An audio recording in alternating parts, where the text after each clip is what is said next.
Great seeing you here for devotions. Okay, all this week, we're going to be looking at the subject matter of serving others. This subject is very, very important to me.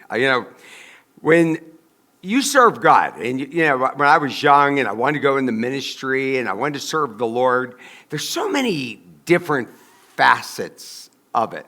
But even though you want to do the right thing, it actually takes a really long time to mean it. Like, you really want to care about somebody and you really want to be there for them, or you want to help people. It's one thing to know that's what you're supposed to do. It's another thing to actually feel it deep down inside, because I'm going to be upfront. We're just human beings, and we're weak in our flesh, and it's hard to get to that place. So that's what I'm talking about all week long. Very, very important. You can't serve God without serving other people. So look here.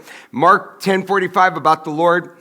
Jesus says, "For even the Son of Man came not to be served, but to serve, and to give his life a ransom for many." Now, I know many of us, we like going somewhere and people are catering to us, and okay, that's good and fine. But notice what it says about Jesus. Jesus didn't come here for us to serve him and to lift him up, even though that's what we're supposed to do.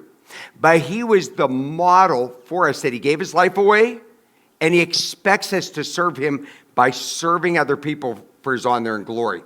Serving is not what we do, it's who we are. So when you ultimately get to the place, which I don't know if anybody ultimately gets to that plateau, but it is a whole lifetime process that when we're serving, it becomes a part of our being. It's who we are deep down inside. That is what the goal is. Look at Philippians 2:3. "Do not do anything from selfish ambition or conceit, but in humility, count others more significant than yourself." So let's just stop here for a moment. When we're talking about serving other people, and Pastor Sam just spoke a week ago about being humble. What we're doing is we're taking other people and we're considering how they feel and what they want before what we want.